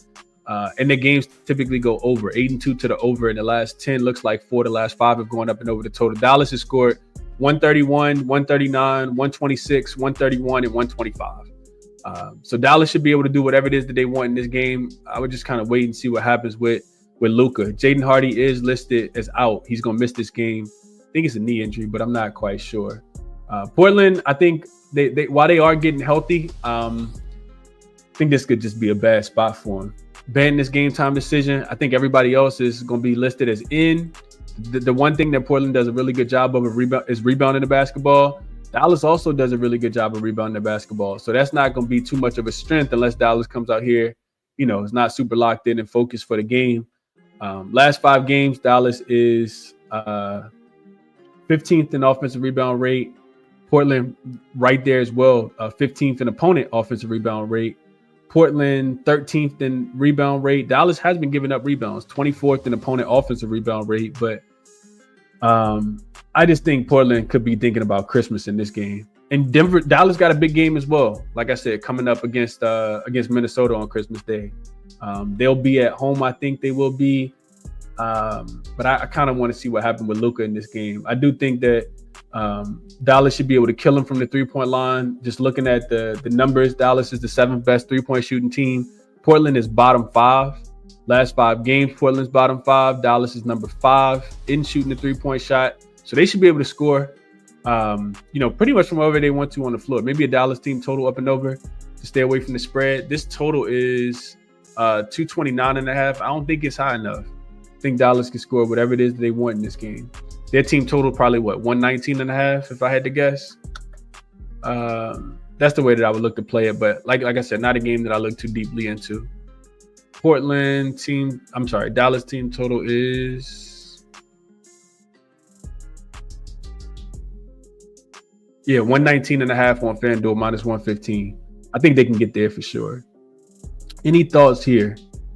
Let's see. She says under. I think he was talking about the last game. Says under a pass. Luka over his rebounds and assists. Drew says I think he had a triple double in the first half against Portland. I think that was against Utah. So yeah, I could definitely see that. If Luka does play in this game, his double double or double double in a win probably is a good play depending on the odds. Something like that is what I would play here. Call Me Aaron says last minute Christmas gift money is on the way. We need it. We need it for sure. I had to run out and grab a few things today after this chiropractor appointment. Next game up, Pacers and Warriors. How many games I got left? Because I got to move pretty quickly to get to this appointment on time. How many games we got left? I think we just got 3, right? Pacers, Warriors, Suns, Nuggets, and Detroit and Lakers. Yeah, so let's go quick here. Pacers and Warriors. So Pacers played last night. We did cash plus 2.5 in Sacramento. Short trip here from Sacramento to Golden State. I've heard teams said that they've taken a bus, to get from one place to another. So I'm interested to see, before I play the game, I'm interested to see if Nembhard plays on the second leg of a back-to-back. I need Nembhard in. I talked about this on yesterday's show. They're astronomically better with him on the floor. Also, Shepherd got ruled into the game yesterday. Will Ben Shepherd play today? I want to know that before I play the game. And then on the opposite side, for the Warriors, you got Draymond Green is listed as questionable. He didn't play in the last game against Minnesota, but they did get a win after losing by like 500 points. Well, actually 51 points to the Memphis Grizzlies. Golden State's so Jekyll and Hyde right now, man. I have no idea what to do with this team. Their offense looks terrible, then it looks good. The defense looks terrible, then it looks good. It's a lot of stuff going around, on the trade block as far as, Brandon Brzezinski. I don't know if you guys saw, but Kuminga posted the deuces emoji with himself in a jersey, like he potentially about to get traded. I have no idea what's going on with the Warriors. I do know that the Pacers are playing some really good basketball right now, though. They play Golden State really tough as well. They've actually won 6 of the last 10 meetings and 4 of the last 5. The Pacers have actually won 5 straight head-to-head matchups in Golden State specifically. Before they were playing at Oracle and they were playing at Chase, they've done really, really well, dating all the way back to 2020, the year of COVID. The Pacers also won 4 straight games, 5 of their last 6. They've covered 5 straight games and 5 of their last 6. Second leg of the back-to-back, of course, and the last of a 3-game road trip. Now, you could look at this and say, all right, Pacers are going to play Golden State well because they historically play Golden State well. Or you could flip it and say Golden State really needs to get their stuff together. And they probably, potentially may have this one circle knowing that the Pacers do play them really well. Golden State for them, first game back home after a 2-game road trip. They do got the big divisional game coming up on Christmas against the Lakers. Only 3-7 straight up, 5-4-1 against the number in their last 10 games. And like I said, they've been kind of all over the place. The thing I like about the Pacers in this game is that they have been guarding the 3-point line really, really well recently. You got a short trip against Sacramento, like I said, from Sacramento to Golden State. And I like that they've been playing them really, really tough, man. I do think Pacers plus 5.5 is potentially the right side. I also think that the over is the right side. I know that the Pacers have been playing much better defensively. The Warriors have been playing, defense has been better than their offense. I kind of feel like this game is going to get up and down the floor, though. Like, I feel like with the Pacers on the second leg of a back-to-back, it makes sense that they didn't bring their best defensive effort. I watched them play against the Kings yesterday, and even though their 3-point defense, they forced the Kings to miss a lot of threes. The Kings got a lot of wide open looks. I think if the Warriors get those same looks, those shots could go in. So this a rare over for me is what I'm thinking in this game. The total has dropped from 231.5 down to 229.5. But I'll wait on the Ben Shepherd news. I'll wait on the Nembhard news. I'll wait on the Draymond news. Top play in the game, though, I think is the Pacers plus 5.5 if it all kind of aligns in this spot for me. Let's see what you guys are thinking about this one. Super quick cap here. Get over to the next one. Dropping Down says Nembhard ain't sitting out. Well, he hasn't been playing on back-to-backs, Dropping Downs. I hope you're right. But he has not been playing on back-to-backs. I feel like Coach Rick Carlisle kept the starters in last night a little late in that game with them going up by 20 in the fourth quarter. I thought he would have pulled the starters a little earlier. I'm watching that game to the end. I'm like, bro, y'all got a game tomorrow. Like, get the guys out. Freesaw says Pacers on the spread. Holly is low-key back. Not even just him, man. It's all of the guys. They're playing much better collectively. Doggy Bones like Siakam over his rebounds. Freesaw saying you seen that Kuminga post, he about to get traded. That's what it sounds like. We'll see what happens. Drop a Dime says they're going for the sweep on the trip. Sounds like he likes his Pacers plus 5.5 here. KC says only thing I noticed is Kerr cut the rotation. That win against Minnie, he only played 10 guys. That's important to note. I'm glad you mentioned that, KC. Rotation has been cut a lot by Coach Kerr. I kind of like the Warriors, man. I like the Warriors as a team. I don't like the Warriors, what they're doing right now. I hate the inconsistency. It makes it hard for me to want to bet their games. But the Pacers, like I said, have been extremely consistent. And I do kind of feel like they're the right side. But I want the guys in. I do want the guys in. We'll see what the injury report tells in this spot. Leaning Pacers plus 5.5. KC says Steph looked irritated in the post game talking about the lineup experiment. So maybe some head coach, star player turmoil. Drew says Warriors should not be laying 5.5. Dennis looked good next to Wiggins. KC says the two Canadians. Well, not Wiggins. Dennis Schroeder not from Canada. Is he from Canada? No, Dennis Schroeder not from Canada. I'm tripping. GLB Best says like the over. He says he got a trend this season on dog. Previous. So you've been a dog twice, and now you're a home favorite, and you're laying less than 7 points. Says that this game goes over. GLB Best says. Drop a Dime says he's going to get in with the Pacers early plus 3.5. He says I really do think that they win the game outright. There's also potential for them to run out of gas, so he likes the fast start better. Dennis due for a good game. He should have settled in after traveling. I could see that, Casey. I could definitely see that. But it will be his first game in the Oracle, right? Yeah, because the first game was against Memphis. He says the rotation makes them inconsistent. Chris and Steph talked about it. Hard for guys to get into a rhythm. I would agree with that. It's kind of like quarterbacks in the NFL, right? They always say if you got two, you don't got none. So that makes sense. Anybody playing Kuminga under? Yeah, he's definitely from Germany. My fault. My fault. I knew that too. He played on the German team. Dennis Schroeder from Germany. Everybody letting me know now. My fault, man. My fault. I don't know where Chad at today. I know he couple plays Chad like yesterday didn't cash, but Chad's been on fire in the NBA in general. He posted his plays over on Twitter. All right, next game up. I'll be looking at the Pacers though in that game, in my opinion. But like I said, I want to see what the injury report looks like. I did bet this game last night, and this line is actually continuing to come down. I didn't think it would come down this far. It's down to 4. I sent out +7 last night. Official play for me. I'm on the Suns here, plus the 7. A lot of it, of course, is, as soon as the game went to overtime last night, the Nuggets just always kind of do that thing where they play around with their food. They let the Pelicans go up by double digits yesterday, had to fight tooth and nail to get back into the game. A lot of the starters played heavy minutes. Westbrook played pretty much the whole second half because he played with the second unit in the third quarter, didn't come out of the game, and played the whole fourth quarter as well. Michael Porter Jr. was out of the rotation. So I'm watching Denver play last night, and I'm like, man, they're having to use a lot of energy. So I like that. First and foremost, team having to come back. I put that in my notes too. So off a previous overtime where you played on the road, you had to come back from a 10-point deficit, and now you're a favorite, only covering about 35% of the time. 12, 22, and 1. So love the trend here for the Phoenix Suns.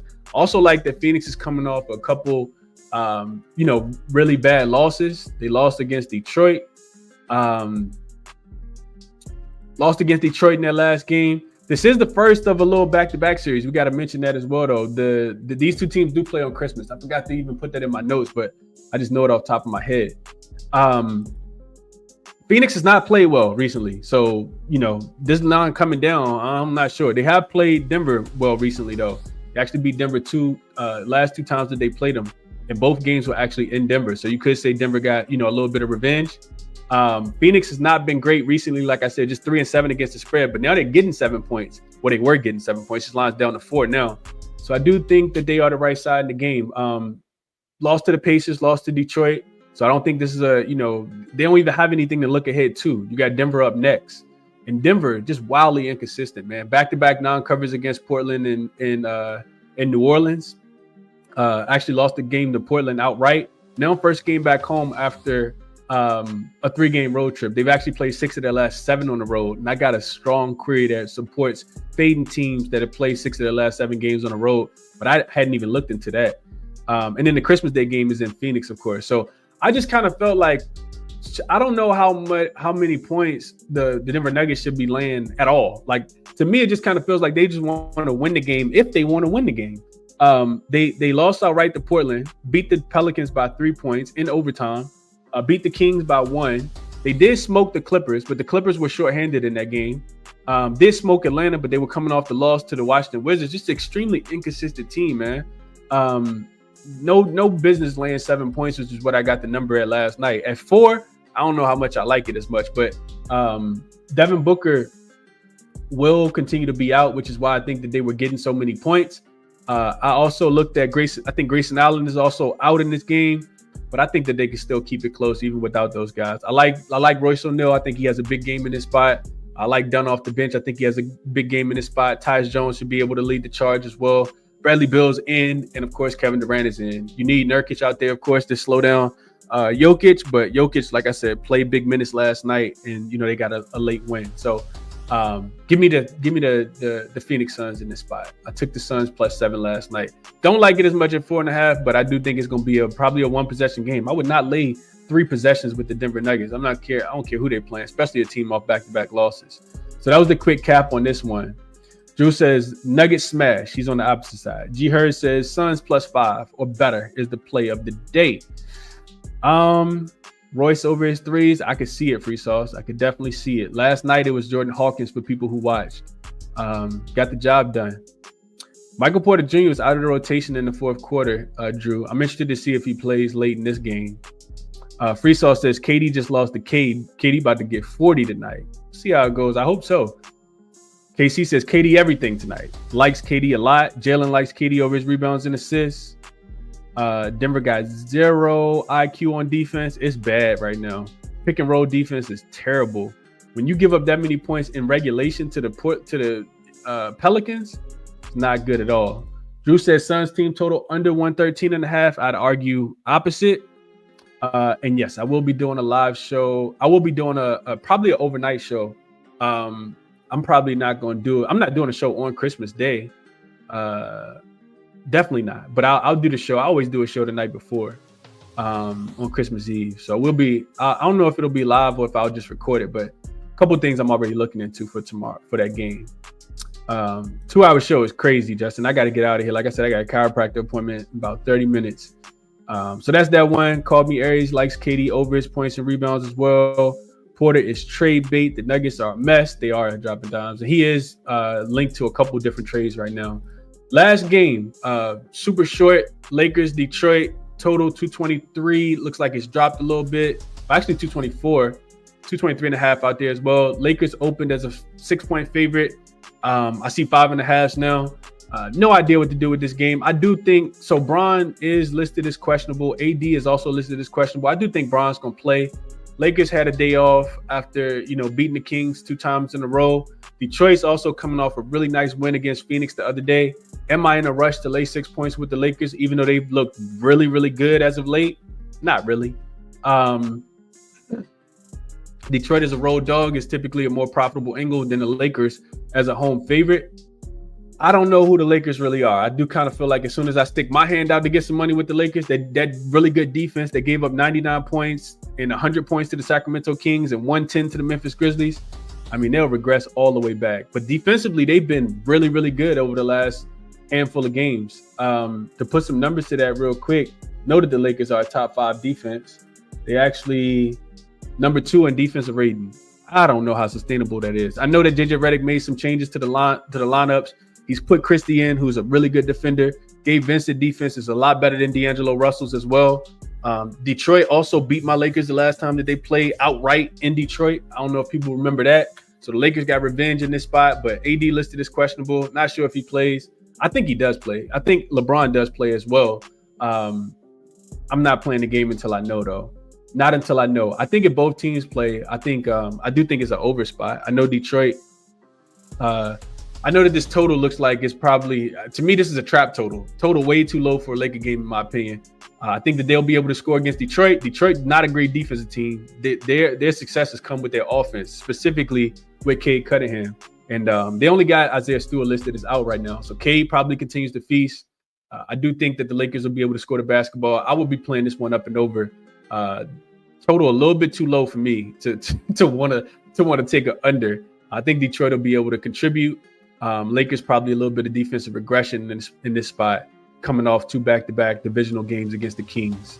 So that would be my quick thought process in this game. Appreciate you for tapping in, Brian. KC says, I think the Kings was matchup. I think the Kings thing was matchup, but max minutes increased. Yeah, he's been good, and the Kings can't shoot the ball either. So really just got to stop them from getting to the paint. Markel says, Cade, I thought a lot of people would like Cade today. KC says Cade's going to cook. Freestyle says he likes D'Angelo Russell points as well. We know the trade rumors, D'Lo drops buckets. Detroit is too long and big for our front court, Brian says. They get whatever they want. Trade rumors for D'Lo, Ramadan, Kyrie. It's a situation you just got to capitalize on. Appreciate you for tapping in, GLB Bets. Says you'll see everybody in the Discord. We will be in there as we get more information about these games today. So yeah, I like the over here, but I got like I said, I can't play it without Cade and not without LeBron and AD. I do think that this game, don't be surprised if the total starts to trickle up as you see those guys start to get rolled in. No play on the side for me. Getting into a quick recap, the one thing that I did bet today, and I need to add a couple more here. I talked about Jared Allen. We'll take this off because Walker Kessler has been downgraded. So not liking that at all anymore. May potentially get there. I think Memphis, let's see.